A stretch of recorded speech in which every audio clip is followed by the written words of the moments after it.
News Update Piala Dunia Qatar 2022.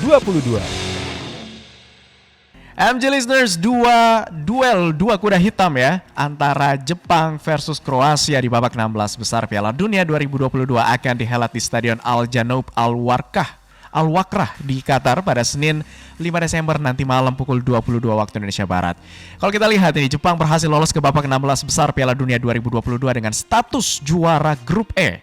Skuad Samurai Biru asuhan pelatih Hajime Moriyasu sukses membuat kejutan selepas mengungguli dua tim unggulan antara Jerman dan juga Spanyol lewat skor identik 2-1 nih di babak penyisihan grup. Lebih hebatnya lagi, mereka berhasil unggul atas dua tim skuad tersebut meski kebobolan lebih dulu. Sementara itu di sisi lain, MJ listeners, timnas Kroasia menembus babak 16 besar usai mengunci posisi runner-up di grup F. Dari 3 laga di fase grup, timnas berjuluk Vatreni itu belum tersentuh kekalahan.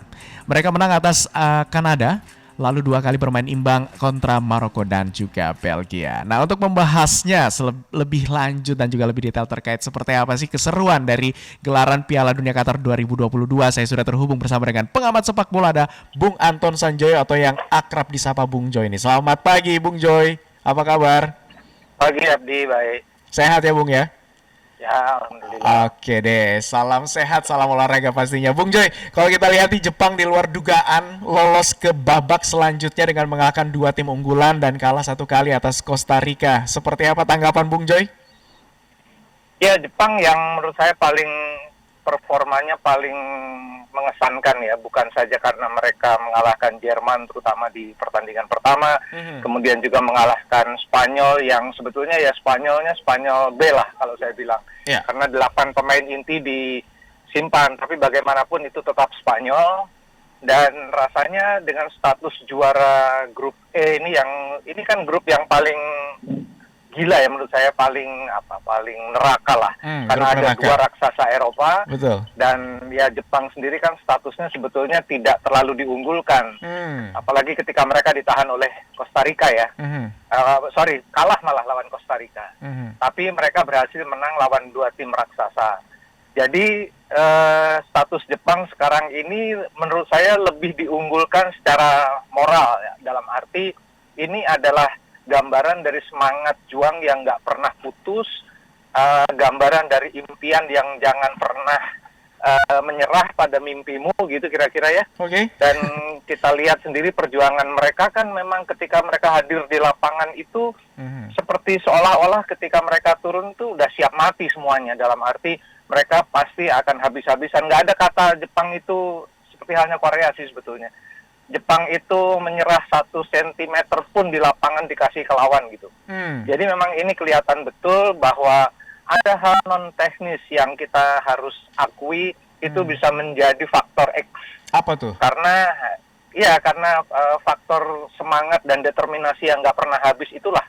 Apalagi kalau kita lihat gol yang jadi kontroversi itu kan sebetulnya kalau semua orang melihat itu sudah out lah bolanya dan macam-macam. Tapi yang saya lihat adalah keinginan dari pemain terakhir untuk mengejar bola itu yang luar biasa. Wow. Jadi ini yang sebetulnya bisa menjadi contoh ya. Kan kalau dibandingkan Jerman katakanlah, kualitas pemainnya kan sebetulnya mereka kan banyak di Bundesliga, tapi kan di Bundesliga yang kelas B, ya kan, Freiburg gitu, bukan Bundesliga yang kelas 1. Tetapi kalau kita lihat dari semangat juangnya, itu semangat juang kelas dunia. Jadi kalau saya bilang sih ini lawannya Kroasia kan, akan jadi punya potensi untuk bikin kejutan lagi, apalagi Kroasia tidak sekuat 2018, meskipun mereka masih statusnya masih runner up 2018 kan. Jadi menurut saya oke lah. Korea juga determinasinya nggak kalah sama Jepang, dan itu terlihat betul dari pertandingan mereka yang ya itu mereka tidak akan menyerahkan 1 milimeter pun lapangan wilayah mereka itu kepada lawan. Dan dari determinasi itu membuat faktor X di Qatar 2022 ini menjadi, menurut saya hype-nya justru di sana ya. Banyak sekali pertandingan yang tadinya kita lihat ini pertandingan kelas 2 atau bahkan kelas 3, ternyata jadi pertandingan kelas 1 dari sisi bagaimana mereka ngotot banget untuk memenangi laga. Ini yang saya kira harus jadi contoh bagi semua orang. Nah, apakah dengan faktor determinasi dan juga tadi Anda katakan Bung Joy bahwa Jepang ini di grup neraka begitu dan dia mengungguli di grup ini, dia pemenang di grup ini gitu. Apakah ini juga bisa menjadi salah satu modal utama dia untuk maju ke babak 8 besar dan bahkan sampai ke final begitu? Saya kira iyalah, karena kalau kita bicara peringkat ya kan, kalau kita bicara value pemain, kalau kita bicara market pemain ya kan, itu kan Jepang kalah kemana-mana sama Jerman sama Spanyol kan. Kalahnya tuh kalau udah kalah jauh banget gitu loh. Tapi kan akhirnya pada turnamen seperti Piala Dunia itu bukan itu yang jadi faktor gitu loh. Okay. Orang boleh pemain Jerman itu semua blok Bayern lah, dibilang semua pemain kelas 1 dunia, macam-macam orang bilang. Tapi kan pada akhirnya, apalagi pada babak knockout, kalau saya lihat babak knockout ini kan seperti kalau tenis itu main lawan Federer atau Nadal tapi cuma 3 set gitu loh. Yeah. Jadi semua orang punya peluang untuk menang lawan Federer atau Nadal. Okay. Jadi kalau di sepak bola semua orang punya peluang untuk menang lawan Prancis, lawan Kroasia bagi Jepang, lawan Brazil bagi Korea Selatan. Jadi menurut saya faktor non teknisnya akan juga dominan dibandingkan dengan faktor yang teknis. Baik, Bung Joy, rekor gol Jepang selama penyisihan di grup E 4-3 kebobolan. Masih banyak pekerjaan rumah tentunya bagi tim besutan Haji Memoriyasu ini untuk menghadapi Kroasia nanti malam, apa saja? Ya tentu saja, karena mereka kan secara teknis tidak pernah punya ball possession yang dominan ya. Okay. Apalagi ketika menang melawan Spanyol, itu ball possession mereka itu cuma 17%. Jadi dominasinya justru pada lawan. Tetapi yang penting adalah efektivitas kan. Ketika menang lawan Jerman, mereka cuma punya 3 shot on target, 2 diantaranya menjadi gol. Jerman punya 16 shot, 8 diantaranya on target, cuma jadi 1 gol, itu pun dari kotak penalti. Okay. Jadi dari sisi efektivitas, Jepang jauh di atas segala-galanya. Jadi dia kan efektivitasnya sekitar 80%. Nah ini yang tidak dipunyai oleh tim lain. Mereka sangat klinikal ketika mendapatkan peluang. Jadi satu peluang saja mereka bisa jadi gol. Nah ini yang tidak kelihatan ketika mereka melawan Costa Rica. Ada hal ketika mereka ditekan itu justru enzim mereka yang terdalam untuk tidak mau kalah itu justru keluar. Wow. Nah, saya takutnya ketika melawan Kroasia ini, Kroasia bisa memainkan tempo. Mereka tidak menekan, tapi justru mencari-cari peluang dari kelemahan Jepang yang kalau tidak ditekan tidak keluar ininya. Contohnya apa? Kalau tempo dimainkan, Kroasia kan tipe yang agak defensif, dalam arti mereka punya pertahanan sangat solid kan, jadi mereka tidak akan frontal menyerang. Kalau tidak frontal menyerang, pasti akan memancing Jepang untuk pergi keluar menyerang, dan ini yang akan dimanfaatkan. Kan ketika melawan Spanyol, melawan Jerman, mereka bisa menang karena mereka punya pertahanan kan luar biasa. Kiper Gonda itu mungkin sudah bikin 12 save ya. Jadi kalau mereka mendapatkan tekanan, itu mereka keluarnya itu justru lebih all out. Okay. Nah kalau tidak terlalu ditekan, tapi tekanannya sporadik ya, maksudnya tekanannya tidak terlalu gencar. Nah ini yang mungkin bisa menjadi kunci kalau Kroasia mau menang lawan Jepang. Oke, itu salah satu kuncinya ya kalau mau menang melawan Jepang. Artinya ada taktik yang tadi sudah dijelaskan sama Bung Joy. Tapi Bung Joy, jangan terlalu ditekan. Jangan terlalu ditekan, Jepang keluar. Enzimnya untuk bertahan dan kemudian mencuri kemenangan itu tinggi. Okay. Itu terbukti lah di 2 pertandingan. Lawan Costa Rica kan mereka nggak terlalu ditekan justru. Costa Rica justru ball possession-nya cuma 30, Jepang yang 70. Jadi harusnya gitu Kroasia mengulur-ulur waktu aja biar Jepang nih enzimnya keluar. Timingnya. Gitu. Bung Joy, tadi kan sudah dibahas nih secara detail soal Jepang. Sekarang kita beralih ke Kroasia. Kalau Kroasia sendiri main selama penyisihan grup F dengan 1 kali menang, lawan Kanada dan juga 2 kali seri melawan Maroko dan juga Belgia. Apakah anak asuh dari Zlatko Dalic ini masih membutuhkan ataupun belum menemukan performa terbaiknya? Pasti, karena memang kalau kita lihat dari penampilan melawan Kanada, kan mereka juga sebetulnya comeback ya, mereka bobolan lebih dulu kan. Yeah. Jadi ketika mereka bisa bikin gol, mengalirlah gol-gol itu. Dan tidak terlalu banyak pemain Kroasia yang bisa menjadi kartu as ya. saya kira memang hanya mengandalkan Luka Modric yang menurut saya agak terlalu diforsir dan permainan terlalu dibangun di sekitar dia. Ini persis kayak Messi lah. Tapi menurut saya kalau Pulisic bisa memberikan kemampuan terbaiknya, terutama dalam pergerakan dia di sayap, ini akan memberi peluang besar bagi Kroasia. Yang menurut saya ini khas tim-tim dari Balkan lah, Kroasia, Serbia, dulu ada Montenegro. Itu kan memang juga tipikal pemain-pemain yang nggak gampang nyerah gitu. Bahkan karakter mereka tuh cenderung keras. Dan mereka punya karakter yang agak tidak kontraproduktif, tapi bisa menjadi berbahaya ketika dipancing. Dan ini yang Jepang biasanya bermainnya clean ya, bersih, dan Korea Selatan atau Jepang itu biasanya bermainnya bersih gitu. Dan Kroasia sendiri menurut saya ada masalah dengan cara mereka membangun serangan. Defensif mereka salah satu yang terbaik di Qatar sekarang.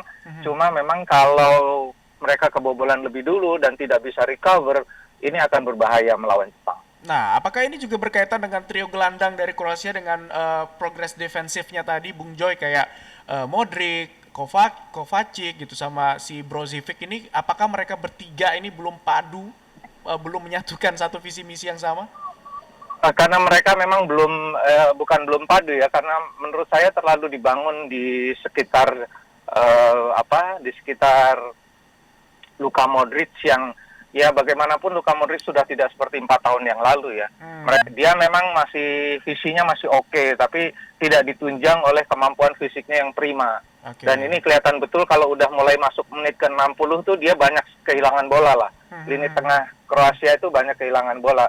Jadi mereka harus keep bola agak lebih lama di sekitar wilayah tengah sambil menunggu pemain-pemain Jepang ini juga tidak sabar. Kalau disuruh naik, inilah yang kemudian kalau dipancing seperti itu. Jadi menurut saya timing permainan ya. Kalau timingnya tidak terlalu cepat bisa diatur, Jepang akan kehilangan momentum. Jadi ya pasti Dalic sudah tahulah bagaimana. Tapi menurut saya ada hal yang menarik dari Jepang ini, jangan terlalu dibombardir, karena begitu dibombardir itu keluar, semua semangat mereka untuk membela negaranya itu keluar. Apalagi penonton Jepang ini kan memang saya pernah ketemu sama mereka tuh beberapa kali ya di Prancis 98 itu, mereka ada di setiap sudut gitu loh. Dan nggak pernah berhenti, dan mereka ini bukan cuma militan ya, tapi menurut saya heroiknya itu nggak ada duanya lah. Nggak ada, bahkan Inggris yang katanya hooligannya kalau soal heroik, dan itu Jepang udah paling nomor 1 deh. Ya. Apalagi kemarin juga sempat viral tuh ya, yang supporter Jepang kemudian mereka ngangkat sampah, ngebersihin area stadion gitu ya. Ini dapat simpati juga dari netizen gitu ya. Betul. Dan inilah yang sebetulnya membuat aura Jepang itu selalu positif kan. Begitu dia masuk lapangan, kalau auranya positif, dan dia kan nggak pernah takut, kepalanya tuh selalu tegak. Lawan siapa aja deh, dia kepalanya tuh selalu tegak. Bukan orang Asia nih, gua sama lu gitu kira-kira. Jadi ya menurut saya Kroasia harus hati-hati. Jadi tapi seberapa besar sih Bung Joy pengaruh dari supporter yang tadi yang Anda ceritakan kepada performa tim Jepang sendiri, atau mungkin tim lain lah? Seberapa besar sih pengaruhnya? Besar. Ketika Anda di lapangan, Anda sudah capek, Anda sudah begitu mendapatkan banyak sekali tekanan dan dari pertandingan ya, dari lawan, dari atmosfer segala macam. Ketika penonton terus mendukung Anda dalam keadaan apapun, dalam keadaan ketinggalan, dalam keadaan apapun, itu akan jadi tenaga baru. Ya, dan saya pernah wawancara beberapa atlet itu, kadang-kadang nggak masuk akal apa yang terjadi pada mereka itu kalau ada dukungan yang hebat. Itu kadang-kadang dia scientific nggak pernah bisa jawab kenapa mereka bisa punya tenaga kedua setelah habis-habisan, karena ada dukungan. Semacam ada magical power yang tiba-tiba muncul gitu ya? Ya, dan itu nggak pernah bisa dijawab oleh ilmu, karena itu datang dari hal yang juga nggak pernah bisa dieksplor begitu saja oleh tubuh. Ya, kecapean fisik itu kan hal yang sangat normal. Tapi begitu kecapean fisik itu ada sesuatu yang membuat dia untuk bangkit, dan itu tidak pernah bisa, katakanlah itu kan bukan doping, bukan di doping darah, bukan di doping apapun ya kan. itu sesuatu yang lebih psikologik.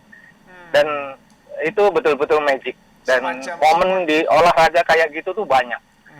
Kita nggak pernah, science nggak pernah bisa menjawab itu kenapa bisa terjadi. Science tidak bisa menjawab, but it's happen ya, semacam support system yang bisa mendukung seseorang yang kalau udah lemah gitu, udah capek gitu, tapi dapat dukungan spesial dari supporternya gitu ya, jadi bisa kembali bersemangat. Yang orang biasanya disebut second win, tapi ya second win itu kan konsep yang absurd ya.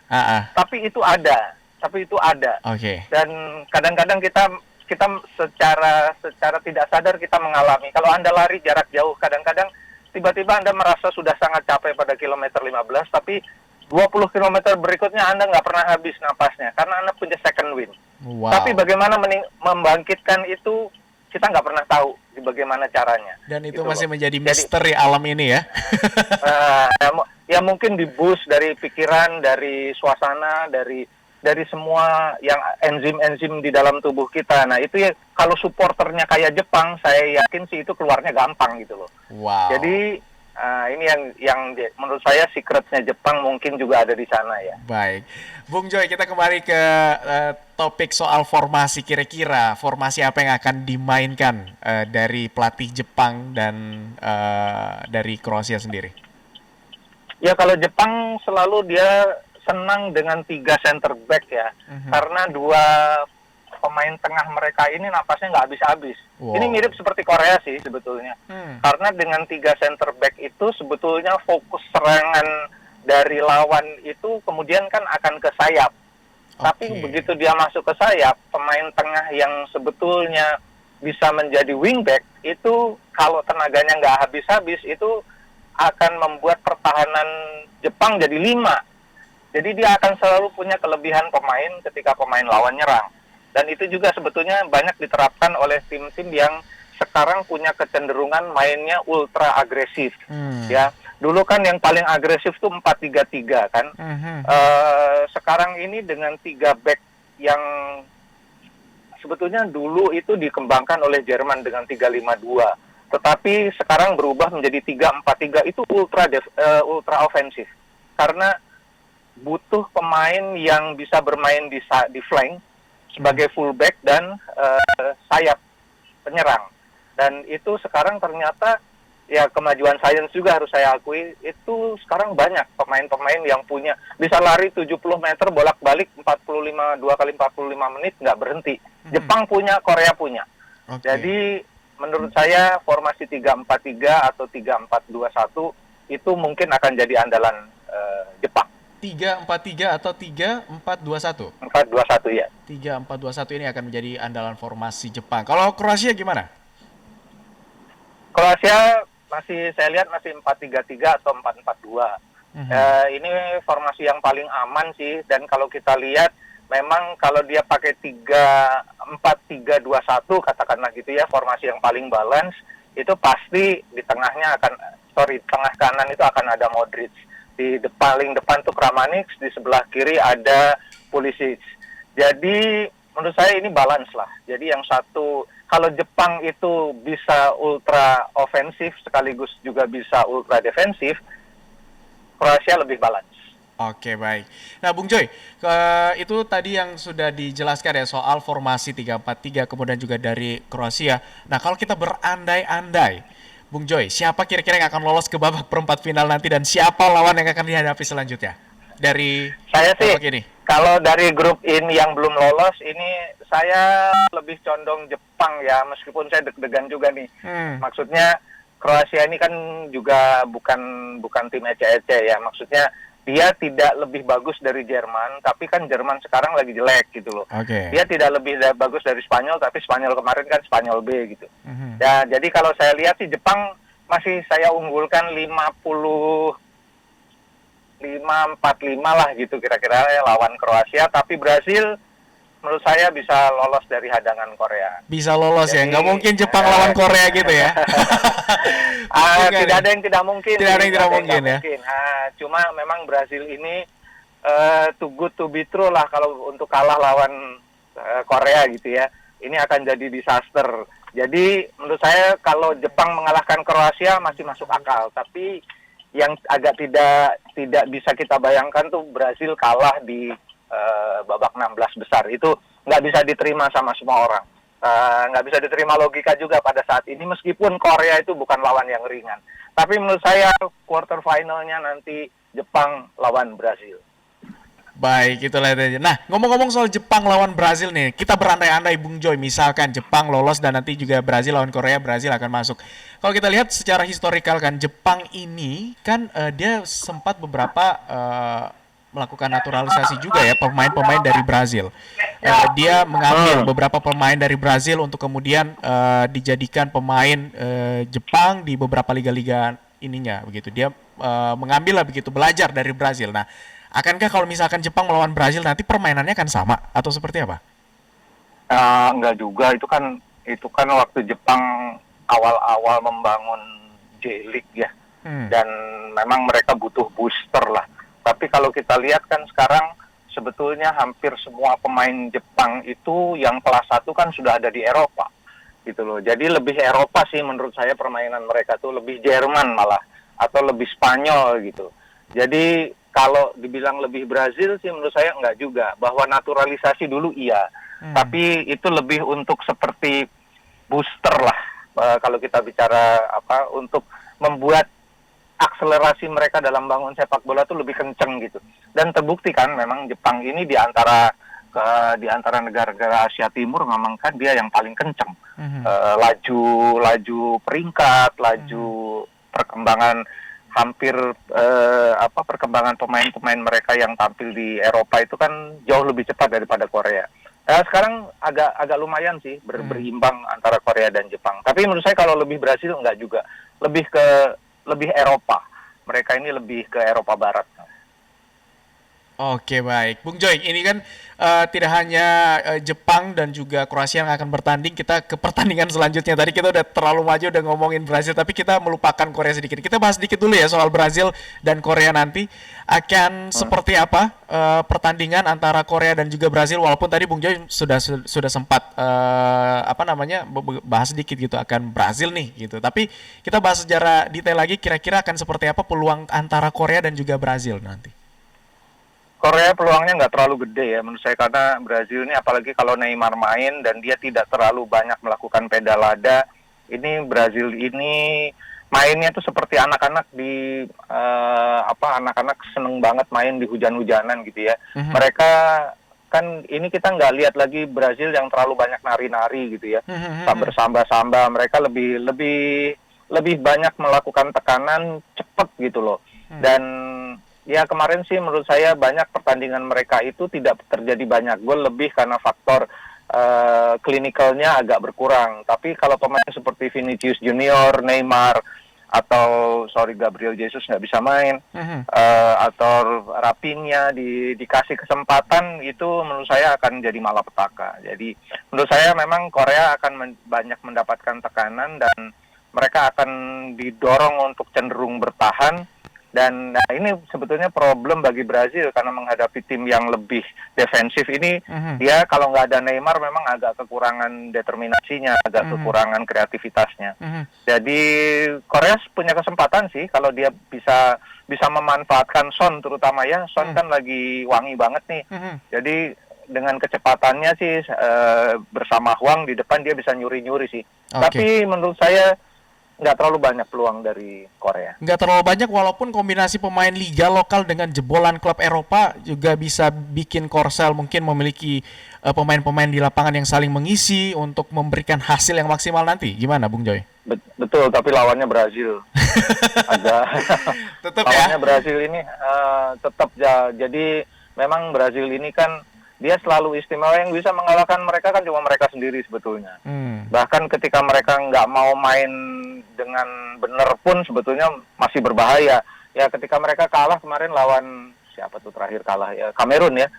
Lawan Kamerun kan juga mereka nggak serius lah mainnya menurut saya. Jadi ya Korea tetap ada peluang tapi nggak sebesar Jepang lah. Baik, Korea tetap ada peluang. Nah kalau dari komposisi ataupun taktiknya akan seperti apa, Bung Joy? 3-4-3 juga? Korea? Kemungkinan sih Korea akan lebih defensif ya, mungkin dengan 4-4-2 atau 4-2-1-3. tapi dia tidak akan frontal. Karena begitu frontal melawan Brasil celaka. Ini yang jadi mungkin akan jadi highlights di pertandingan nanti. Oke deh. Nah, walaupun kalau kita tahu nih ada update dari dokter ya yang sebelumnya update kondisi Neymar ya, yang cedera ankle-nya itu juga nggak ngaruh. Kemarin udah berlatih dan kelihatan nggak ada masalah sih.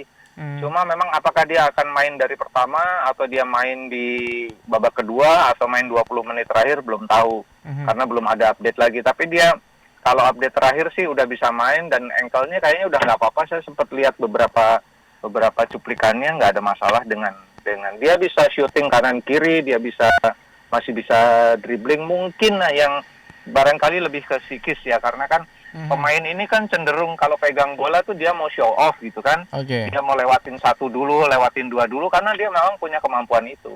Tapi jadi mancing pemain lawan untuk melakukan tekanan keras atau bahkan tackling keras, bahkan dia bisa cedera lagi.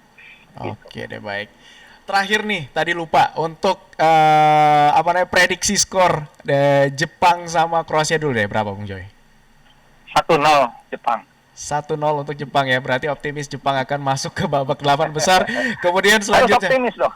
Harus optimis ya, biar ada inilah ya Bung Joy ya, wakil Asia lah ya. Biar ada. Atau pemenang baru mungkin di Qatar. Oke. Kalau pemenang baru. Ya. Lanjutnya untuk Brazil Korea. Brazil Korea Brazil akan leading 2 gol. Leading 2 gol. Korea berapa di Pur lah?